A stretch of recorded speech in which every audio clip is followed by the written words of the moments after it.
Hey guys, welcome to AW360 Live.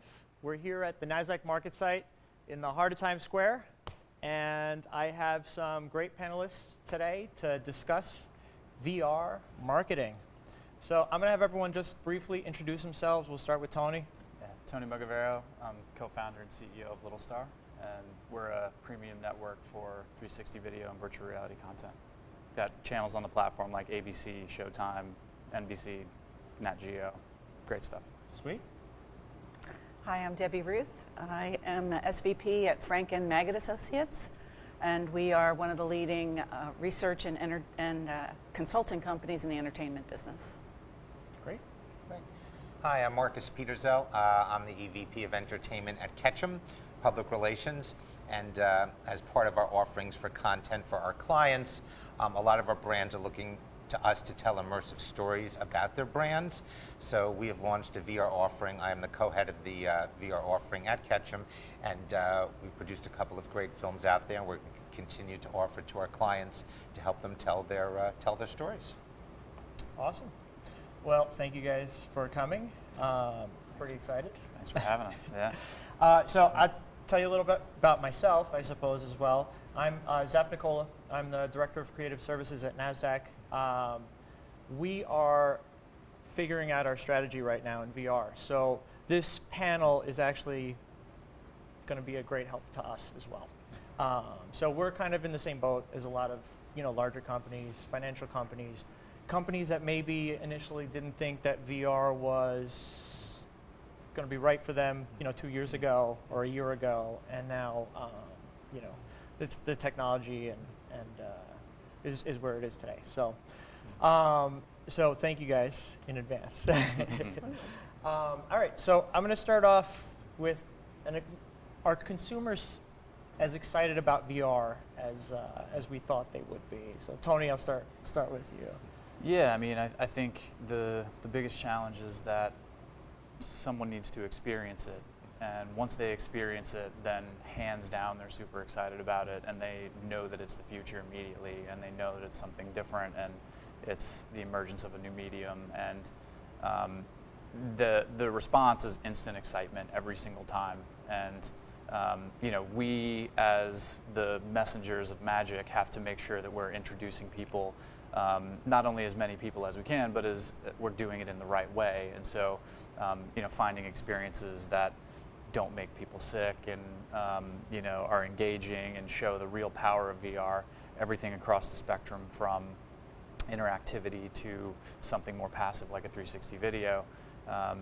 Every time we show anybody for the first time, they get the VR smile, which is like kind of a jaw open grin that they're just in awe. And so we see that every time, and so for consumers to adopt this stuff, we have to introduce them to it. Many people out in Times Square have probably never even done a VR experience. So, as we introduce more and more people, the excitement is absolutely growing. Awesome. I'm sure you have like a library of photos of people doing their first VR experience. We do. I know I have my own on my iPhone right here, like all of my managers, their first time. I wish I would have had a photo of myself, my first.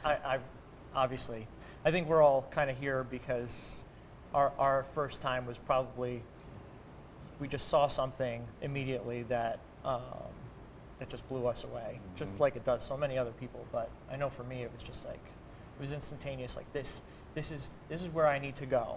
This is where I need to go in some capacity as quickly as possible. So for me, I was really excited. Absolutely, yeah. No, that seems to be the response from everybody. Yeah. So what are your clients thinking, Debbie?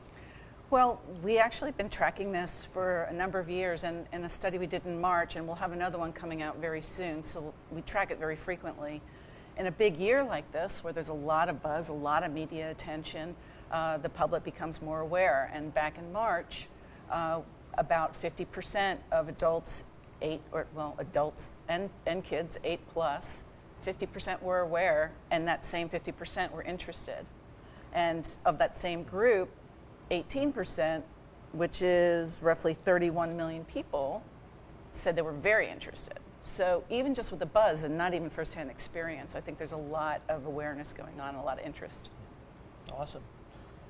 So what do you think, Marcus? You know, it's gonna take a minute. The good news is the ability to experience VR. I mean, the New York Times, they did a great job. When they sent out the cardboard glasses, it was fantastic. And it just created mass acceptability very quickly. And even when the Gear came out from Samsung at such a good price point, it really enabled people to get in the game pretty quickly. Yet, in terms of the penetration, it's still gonna take a minute to get there. Right. The content is out there, and we've got Tony's platform, amongst others, for the distribution. We got to marry one with the other, right? You can't create content and not have a great distribution platform.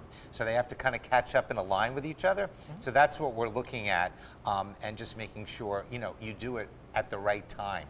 But from any consumers, again, Sundance, CES, you look better than experience is watching people do it and sitting there, especially on the roller coaster one, watching their faces. It's unbelievable. So where else have you seen people when they play Xbox? You don't see those faces. So where else do you really get that reaction? So if that continues, it's only uphill.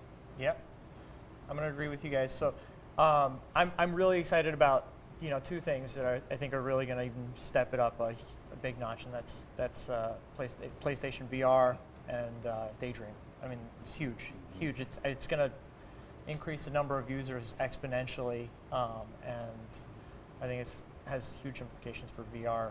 So, also, as far as VR, we're going to call VR 360 video. We're going to augmented reality, virtual reality, mixed reality. We're just going to, for today, we're just going to call it VR. Does that work for you guys? That works. All right. Awesome. Reluctantly. Yeah, there's a lot of nuances there. There's a lot of nuances. Totally. I think one of the first challenges that I had was explaining to people like the difference between 360 video and virtual reality and augmented, and it kind of also sort of confuses people when you start them off with like definitions, and I did that once, and I won't make that mistake again. Just try it, we'll talk about it. Absolutely. Yeah. All right, so I guess diving into kind of the meat of what we're doing here, what are the current marketing possibilities in VR? So, you know, what does that actually mean? What is marketing in VR? Whoever would like to start? Always happy. Go for it. We'll go from the other end of the spectrum. Yeah. For us, one of the things we're looking at is giving people experiences that they couldn't have had before. So if you went on an African safari and it was a DVD in your house, it's okay, but it's a movie. It's very one-dimensional. If you spend 20 grand to go to Africa, fantastic experience, but the cost and the time. So there's something in the middle here. VR, from a marketing perspective, allows you to take the consumer, put them into an arena where they're really going to experience a narrative that they couldn't have experienced before. So for marketers and brands, that's an unbelievable opportunity to take consumers wherever you need them to go. If you remember, like Total Recall, Schwarzenegger back in the day, that seemed like such a fantasy. It's becoming reality. So for marketers who really want to transform a consumer's perception of their brand or brand experience, this is the way to go. Yeah, we see it as a way to scale experiential marketing, right? So generally that was always a one-to-one thing. This is a way to really be able to scale that experience. Yeah, and I mean, to add to that, I think it's easy to get caught up in the hype, and VR is very hyped right now, super hyped. Sure is. And that's exciting for us all, but you know, I think the biggest thing for marketers and brands to think about is to give people a reason to be in a VR space and for your creative idea to be in a VR space. And you know, it takes a real leap in thinking in terms of what we've done in traditional, either traditional video or social media. It's a lot different of a story in a VR headset, and so thinking creatively and giving people a reason to engage with your brand in VR is critical, because if it just ends up being a bunch of experiences that weren't really thought through for VR specifically, that puts a bad taste in everyone's mouths, and it's less engaging for brands and actually hurtful. And so whenever we're in discussions with brands and agencies, we try to think through some of those things to get them to really think in terms of an immersive environment and give people a reason to engage in that way. And the last thing we want to do is have this great opportunity and then destroy it with a bunch of bad content. Yeah, totally. I think, for what, like last year, the year before, that was when I think people created a lot of 360 or VR experiences for the sake of doing it, right? And I think we're at the point now where that doesn't really work anymore. People have seen it. A lot of people have experienced it. Now they want to see the good stuff. Yeah, they want to see the purposeful, VR experiences that were built specifically for VR. Yeah, and there's a couple other, I think branded content makes a ton of sense, at least in 360 video. Right now there's kind of this struggle of unlocking budgets, and brands are interested in diving into these things very early, adopting new technologies, but then you have content creators who like to tiptoe into these things. And so if you can marry those things, like we had a piece go live on Littlestar that's ABC, one of their shows, Quantico, and they actually went into the writer's room and thought about, how do we actually create this piece as an extension of the story for VR. And then Lexus, who's already a brand partner on the show, had product placement throughout the content, and then at the end they had their logo. So it wasn't necessarily like blasting it in your face. It was actually, it felt like you, the viewer, were inside Quantico, the show, like as a participant. And then Lexus participated throughout that and as a piece of branded content, and it worked really well for everyone. Cool. Yeah, I think I've seen a few examples of that recently, where you see just like little bits placed into the scene or whatever with marketing. It also just gives you another dimension we never had before. And we did a film with called Vanatu Dreams about two Olympic hopefuls. They're volleyball players, and then they were in this beautiful island, but it seemed unnatural for focusing them as volleyball players to all of a sudden, oh, let us show you this beautiful island. We're watching them train for volleyball. But with this film, you can just look to your left and right, look away from the game for a minute, and there's children playing in the water. You see the beautiful, so it's kind of up to you. Do you want to see the beautiful island? Do you want to just focus on these amazing volleyball players? Do you want to do both, but it's all in context, as opposed to just, oh, and now we're going to show you the background. So we never had that ability before. And as people learn to just look up, look left, look right, they're just seeing a whole new world. And once you think about that, it's opening up unbelievable possibilities. Yep. It also opens up the challenge of how do you make someone look left, look right when you want them to. So that's another thing that I know content creators are definitely thinking about, figuring out how to make someone really want to look away from two people playing beach volleyball, which Tony, how do you do that on your platform? Yeah. How do you tell consumers where to look? Yeah, well, I mean, there's some technology-related things that we're building that can help guide that in terms of, giving people visual cues to know where to look. But in the content creation itself, there's things that you can do with lighting, things that you can do with directional sound. Most importantly, that's half of the content is directional sound, and stereo sound works fine, but if you can incorporate either ambisonic, or we just partner with Dolby for their Atmos VR renderer, then the audio cues in real life for us as humans, if we hear something coming from behind us, either scary or interesting or something different that we didn't expect in the environment, we will turn around just naturally. And so you can do that in the content itself if you, and this is what I was talking about, as like you're planning things out and actually thinking about, why are we doing this in VR? Are we giving people a reason to look around? How are we going to do it? You can build those things in the content itself to move people's attention around where you want it to go. Cool. Awesome. All right. The next question I have for you guys is, what's the VR marketing customer experience or journey? What's that like? Anybody want to? Who's taking it, Debbie? Wow, I mean, it's really just developing. It's such a new experience, and everything that was discussed already is key. And remembering that really that camera rig is the person. That's who you're going to be able to immerse. And done well, it will be hopefully an amazing experience that conveys the emotions and the presence of being wherever you want to put that person. There was an interesting example, I think it's Innis and Gunn, and it's a brewery. And so they're trying to evoke their home, like Scotland and everything that goes into their beer and their brewery. And so they're putting you in that space, and it's supposed to be able to affect how you taste their beer. And that's a pretty interesting application of using that sense of presence and that experience to deepen whatever that brand experience is. Yeah, I mean, I'd say another thing too in that is that in terms of the viewer and how you can engage the viewer, one of the most powerful things in a VR headset is when you feel like a participant, and whether it's narrative or more on the journalist like documentary side of things, if you feel like you're an active participant in the content, then you feel that much more present. And so if in a narrative piece of content, a lot of the narrative that's been experimented with in VR has been multiple people in a scene, and you are just watching it like you're watching a TV show.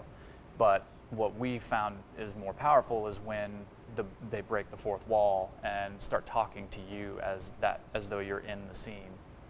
And so we've seen that work incredibly well with Quantico and many other examples, but also even on a thing we did with Red Bull Music Academy, where there was you're in the backyard in Brooklyn with an artist, Kid Millions, before he goes to do a performance, and it's like he's just sitting in his backyard hanging out with you, talking to you, and it feels really intimate and special, like it feels like a special moment, and it really highlights the power of being in an immersive environment and having a more intimate connection.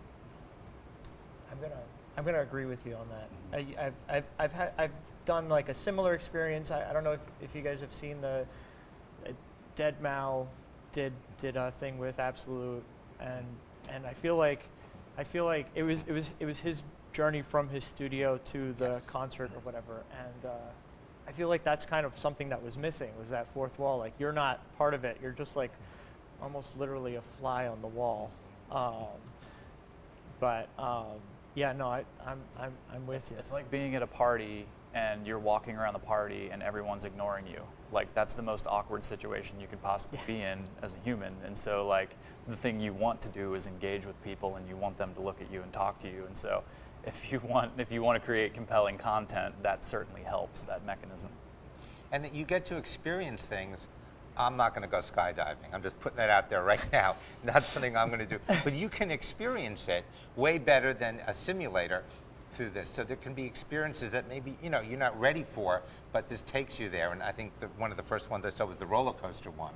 And it's that's one big roller coaster that maybe you're not going to go on, but you can come pretty close. And people are screaming as they're watching it. So the emotions are real. And where else do you find that? Where the emotions are that real that people are screaming with their headsets on. I think something to avoid, because I've also seen some not particularly done well, is doing things for the sake of doing them. So having that kind of extreme motion experience, which isn't necessarily the most pleasant thing in VR, right? But doing it because you can, trying to emulate things for no particular reason that doesn't have anything to do with the storyline, but it's just doing the shock value. Those are probably things to avoid. But it's a thrill. Some people like thrills. Here's my take on the roller coaster thing. Well, it's motion sickness is what happens to you typically after a roller coaster ride. So you could easily do that in VR. Just drop the frame rate to like 30 frames a second. So you could actually use things like motion sickness if you'd like, if you want that as part of your experience. If you really want to evoke that sense of presence.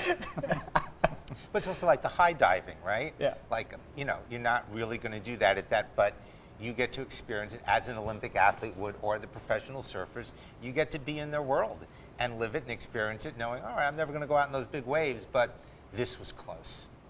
And where else can you do that? Yeah. So I'm going to transition that to, they had the Ozo camera at Rio, so they had a ton of them.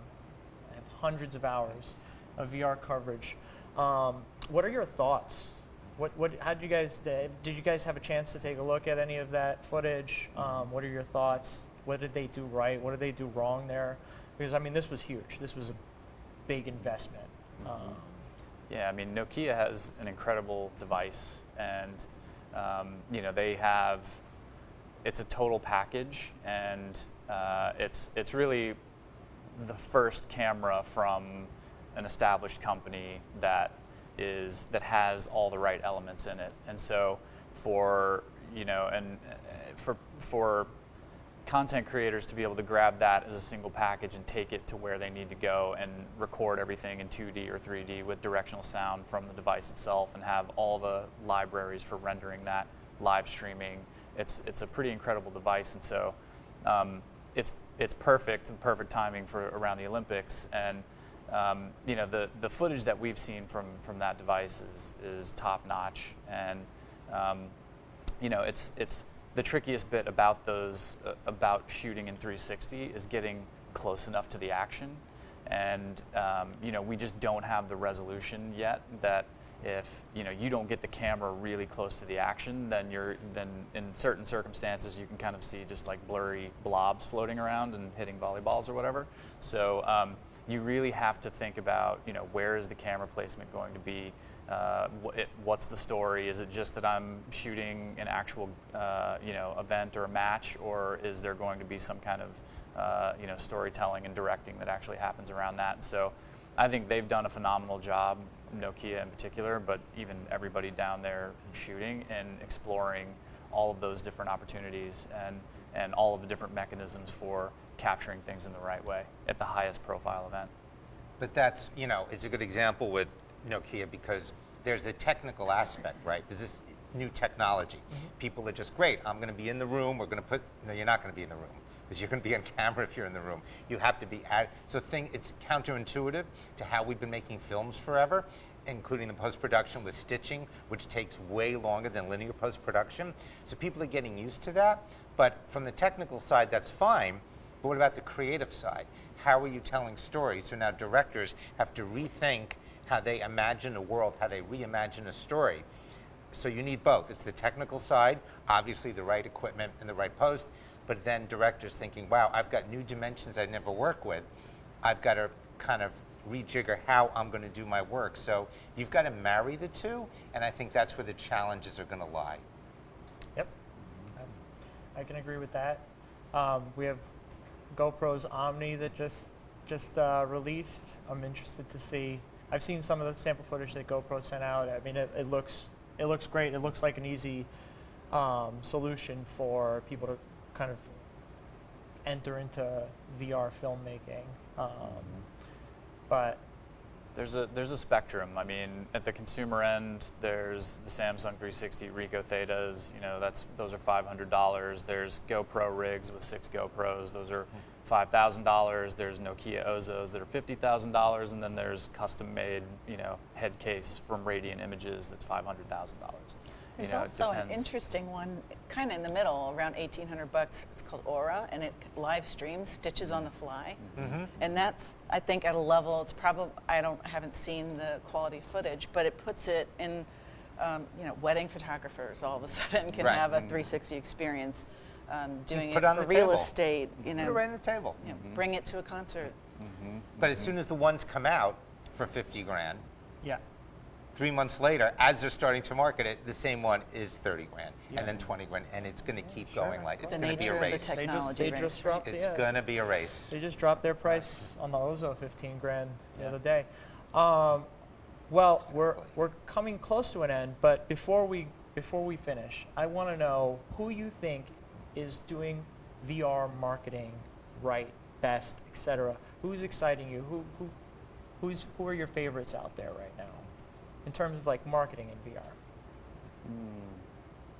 We saw a really cool piece from Mini that was it was basically a little documentary but it was like a mini movie. It was like a chase scene, and the car was kind of woven throughout, but really well produced. The car was featured throughout, but the story ends up taking over, and you notice the car is less, but it was very definitely a piece produced by them.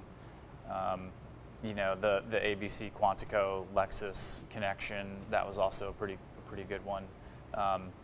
Mountain Dew did some really cool stuff where they had, you know, you go up in a helicopter on a mountainside and you know, throw on snowboards and go down the hill. They've also done some things with Dale Earnhardt Jr. and, you know, driving around the racetrack and showing motion graphics and things that come up and overlay. So there's definitely some brands that are really thinking about how to leverage this technology. We've seen some great stuff come through Littlestar. Awesome. Yeah, I agree with Minnie, and I'll go back to that Innocent Gun, and also Havana Club Rum did one of these other similar, you know, really puts you in the mood for a beverage. So it was an interesting use of it that I hadn't thought of before.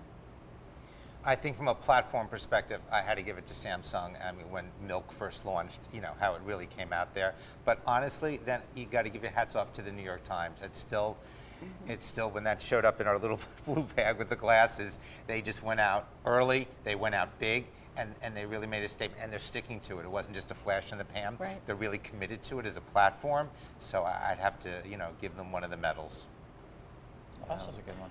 I think it'd be worthwhile for anybody watching to kind of look up all of these experiences. I agree with every one of them. I love the mini experience as well.